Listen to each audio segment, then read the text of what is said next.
Voici la plus grosse injustice de l'histoire de la Ligue des Champions. En demi-finale 2009, Barcelone affronte Chelsea. Dans un match tactique très serré, aucune des deux équipes ne réussit à ouvrir le score. Tout se jouera lors du match retour, où les Blues devront impérativement ne pas prendre de but pour aller en finale. Ou du moins, réussir à tenir un score qui ne permet pas aux Catalans de se qualifier grâce à la règle du but à l'extérieur. C'est la victoire ou rien. Un match nul 1-1 éliminerait le club anglais. Tout semble déjà écrit pour que l'histoire se répète et que la finale soit la même qu'à l'édition précédente. Le match commence. Je pense que la présence de M. Vrebo est plus favorable à Chelsea qu'au Barça. Dès la 9ème minute, les Anglais ouvrent le score sur un éclair de génie. Une reprise de volée de gauche qui file tout droit dans les filets. 1-0, ils sont maintenant virtuellement qualifiés, plus qu'à tenir le score, ou d'en planter un deuxième pour faire le break. Mais ils prennent confiance, les occasions, c'est pas ce qui leur manque. À la 24ème minute, le portier catalan repousse in extremis le coup franc. Au corner juste après, l'attaquant des Blues est trop court pour la mettre au fond. Le plus beau arrive en seconde mi-temps. 52ème minute, Drogba ne parvient pas à marquer. Le gardien catalan sort une parade assez exceptionnelle. Le Barça n'existe pas dans ce match. Mis à part un slalom de Messi suivi d'une frappe au-dessus du cadre à la 65ème, ils subissent. 3 minutes après, les Catalans voient leur chance se réduire après un accrochage. Considéré comme dernier défenseur, Abidal prend rouge pour avoir anéanti une occasion nette de but et laisse son équipe à 10. Pourtant, ils n'ont pas dit leur dernier mot. 93ème, Messi réussit à trouver Iniesta qui frappe.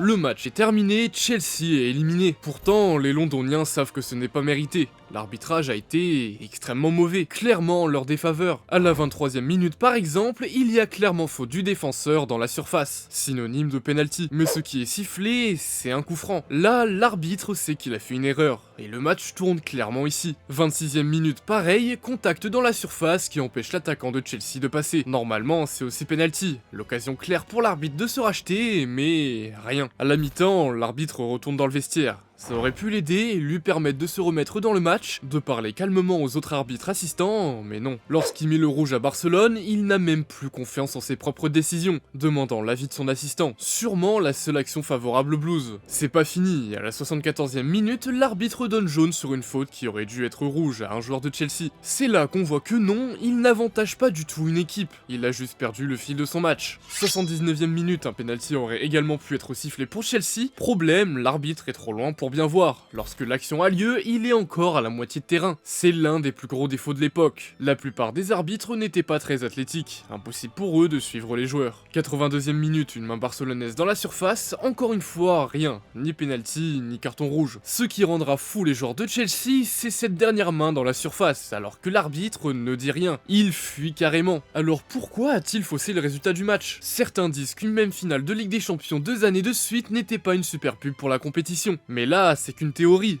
Dans tous les cas, ces décisions légitiment totalement l'énervement des Blues. L'entraîneur a même des soupçons de corruption. C'était tellement frustrant. C'est la seule fois où j'ai soupçonné qu'un match avait été truqué. Manchester United s'était qualifié la veille, ce qui aurait donné la même finale que celle de l'édition précédente. J'avais déjà vu cet arbitre lors de matchs européens du PSV et il officiait parfaitement. Et ces erreurs, l'arbitre finit par les assumer. Ce n'était pas mon meilleur jour, c'est vrai, mais ce sont des erreurs que les arbitres peuvent commettre. Tout comme ça peut arriver à un joueur ou à un entraîneur. À la fin du match, je n'ai parlé à aucun joueur, j'ai quitté le terrain et je suis rentré au vestiaire. Ensuite, nous avons dû changer d'hôtel car il y avait de nombreuses personnes hostiles. Il n'arbitrera plus jamais de matchs internationaux après ça. C'est complètement fou, mais en parlant de décisions stratégiques, ça me rappelle un jeu où chaque choix peut changer ton destin. World of Tanks. Ici, pas de frappe en pleine lucarne, mais de véritables batailles tactiques. Trop bien, ça se passe où? Partout, dans des champs, des collines escarpées, des forêts, des déserts et même des zones urbaines. Au total, c'est plus de 40 arènes pour élaborer des stratégies et dominer la concurrence. Les chars ont l'air hyper réalistes, c'est inspiré de l'histoire, non? T'as l'œil, il y a plus de 800 chars authentiques et tu peux vraiment choisir le style de jeu qui te correspond. Chasseur de chars, artillerie, chars légers, moyens ou lourds. Que tu sois un gros barbare ou un petit farfadet malicieux qui attaque en retrait, c'est toi qui décides. C'est gratuit, donc n'hésite pas à rejoindre les 210 millions de joueurs. En plus, avec le code promo combat d'une valeur de 25 €, tu obtiens plein d'avantages. Un tank médium premium, 7 jours de jeu premium et 250 000 crédits. Mais le mieux, c'est sûrement les 10 batailles qui te sont offertes pour tester des tanks emblématiques allemands, anglais ou encore de l'URSS. Finalement, que tu sois sur le terrain de football ou sur le champ de bataille, l'adrénaline est toujours au rendez-vous. N'hésite pas à tester le jeu, lien en description.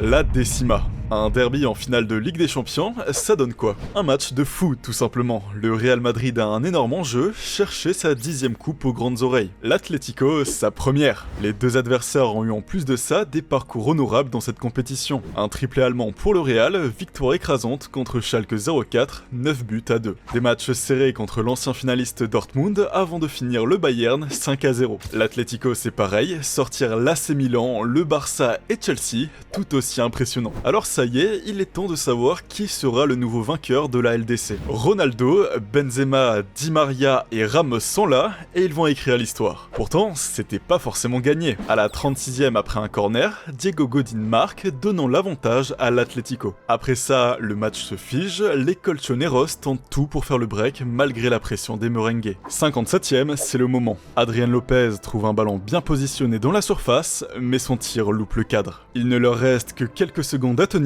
l'Atlético va remporter sa première Ligue des Champions. Mais... Oh, la tête de Sergio Ramos! Ramos détruit tous les espoirs des Colchoneros. Prolongation. C'est là que le divertissement arrive. Une finale de Ligue des Champions pour un joueur, ça doit être très stressant. Mais encore plus si elle ne se finit pas lors du temps réglementaire. Et malheureusement, les joueurs de l'Atlético vont succomber à la pression. Un premier éclair de Di Maria qui tire sur le gardien avant que le ballon rebondisse sur la tête de son coéquipier qui la met au fond. Une aubaine pour lui qui était particulièrement inefficace jusque-là. Et encore un tiré à l'entrée de la surface, assez fort pour que le gardien ne puisse pas l'arrêter. Avant d'en finir avec ce penalty de Ronaldo qui offre la victoire aux merengues. 3 buts en prolongation, on peut le dire, le ciel est tombé sur l'Atlético. Comment s'en remettre? Eh bien, en faisant un remake. 2 ans après, c'est la même finale, l'occasion de prendre sa revanche. Et c'est pratiquement le même scénario, 1-1, le match doit se finir aux prolongations, puis au tir au but. Malheureusement, ça ne passera toujours pas pour l'Atleti, tout ça à la suite d'un premier but du Real remis en cause aujourd'hui. Sur coup franc, Bale dévie le ballon vers la tête de Sergio Ramos qui réussit à le mettre dans les cages. Sauf qu'il semblerait qu'il soit légèrement hors-jeu. L'arbitre avouera 4 ans après, nous nous en sommes rendus compte à la mi-temps qu'il était hors-jeu. C'était une décision difficile, nous avons pris la mauvaise avec mon assistant. Le miracle d'Istanbul. La plus grosse remontée de l'histoire de la Ligue des Champions. D'un côté, Milan, club historique qui a le plus remporté cette coupe après le Real Madrid. Premier de son groupe, il élimine Manchester United. Puis l'Inter de Milan avec une victoire 3-0 par forfait à la suite d'un fumigène venant des tribunes qui atteint le portier de l'AC. Avant de finir sur une victoire serrée contre le PSV Eindhoven 3-3. De l'autre, Liverpool qui en finale, sans même avoir fini premier de son groupe, juste derrière Monaco. Trouvant une place en éliminant le Bayer Leverkusen, la Juve et Chelsea.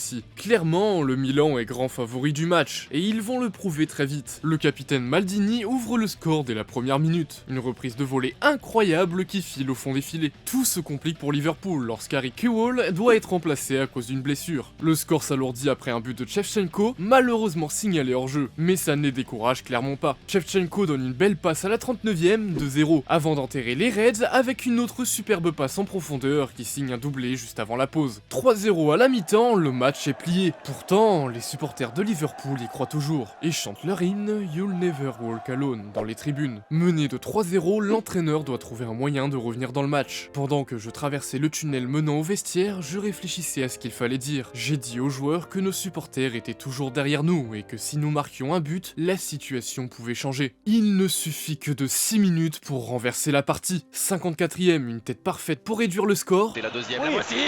2 minutes après, une frappe énorme à 25 mètres des cages. Xabi Alonso, nouvelle frappe de Smither! Ça y est, Milan tremble, la peur est là et il concède un penalty 2 minutes après.